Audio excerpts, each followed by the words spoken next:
नमस्कार, मैं नीलम काश्यप। आप देख रहे हैं देश का बढ़ता हुआ चैनल लाइव फर्स्ट। मोदी सरकार के 11 साल में देश का मान बढ़ा है। शिमला में बोले केंद्रीय रक्षा राज्य मंत्री, दुनिया मानती है भारत का लोहा।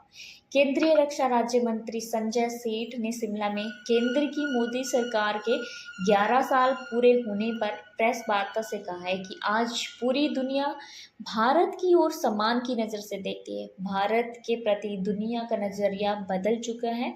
आज का भारत नया भारत है, जो न किसी से डरता है, न किसी के आगे झुकता है, न नज़र चुराता है और न किसी के आगे हाथ फैलाता है। उनके साथ नेता प्रतिपक्ष जयराम ठाकुर और भाजपा प्रदेश अध्यक्ष डॉक्टर राजीव बिंदल भी मौजूद थे। रक्षा राज्य मंत्री ने कहा कि दुनिया में जब कोरोना आया तो हमने एक नहीं दो वैक्सीन इजाद की। इस कांग्रेस ने इसका मजाक उड़ाया। प्रधानमंत्री ने केवल 140 करोड़ जिंदगियों को बचाया, बल्कि 118 देशों को वैक्सीन देकर दुनिया को भी बचाया।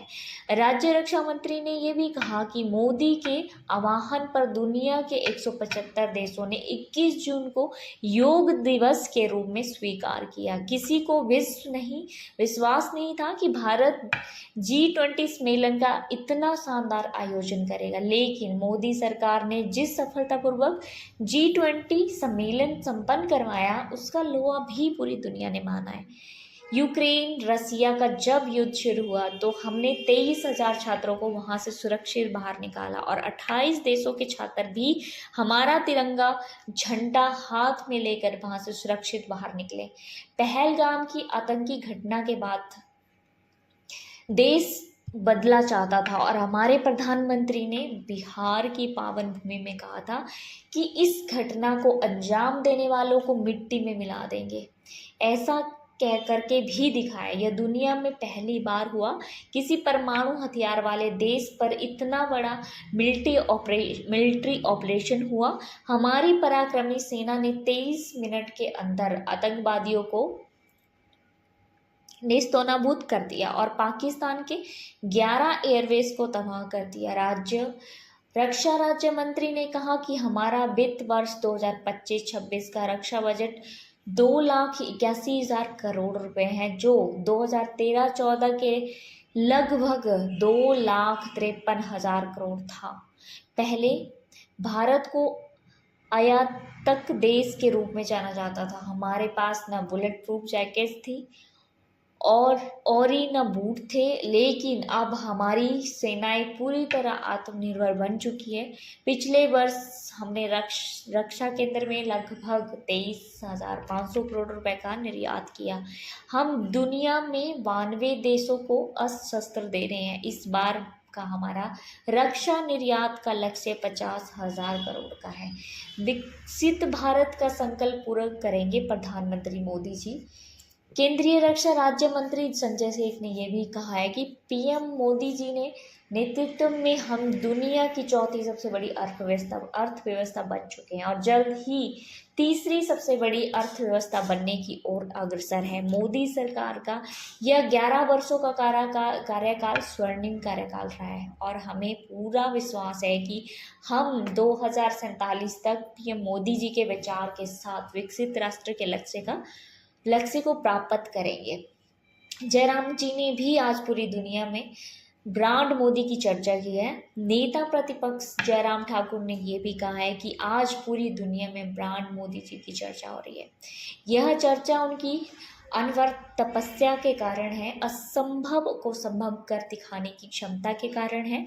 आर्थिक, सामरिक, वैज्ञानिक और कूटनीतिक उपलब्धियों के लिहाज से यह कार्यकाल अभूतपूर्व हुआ है। विकास, गरीब कल्याण, नारी सशक्तिकरण, आत्मनिर्भर और भारत के लिए मोदी का यह सेवा काल अद्वितीय है, जो पहले कभी नहीं हुआ। वह आज संभव हुआ है। यह प्रधानमंत्री का विजन और दृष्टि इच्छा शक्ति का परिणाम है। प्रधानमंत्री के स्वर्णिम 11 साल का सेवा काल इस बात का प्रमाण है कि सेवा से प्रेरित शासन व्यवस्था के द्वारा आम नागरिक के जीवन में व्यापक सकारात्मक परिवर्तन लाया जा सकता है। संकल्प, साधना और सख्त राष्ट्रभक्ति से ही विश्व के सबसे बड़े लोकतंत्र का सफल नेतृत्व किया जा सकता है। जयराम ठाकुर जी ने कहा है कि 11 साल के कार्यकाल में यह चीज़ें भी संभव हुई जिसके बारे में कभी कल्पना भी नहीं की जा सकती थी। आज कश्मीर में धारा 370 खत्म है।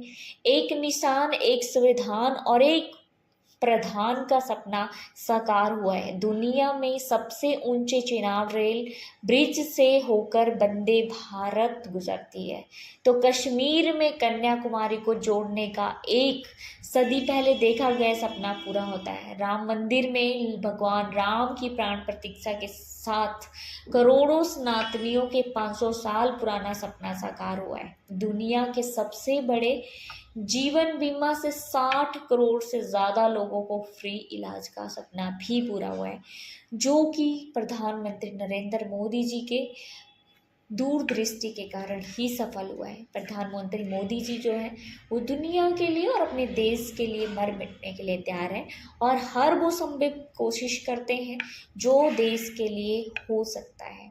ऐसी ही ताज़ा और नई खबरों के लिए आप जुड़े रहिए लाइव फर्स्ट टीवी के साथ। राजनीति की धार हो या खेल की रफ्तार, गांव की चौपाल हो या शहरों का धमाल, आप तक पहुंचेगी हर एक खबर सबसे पहले।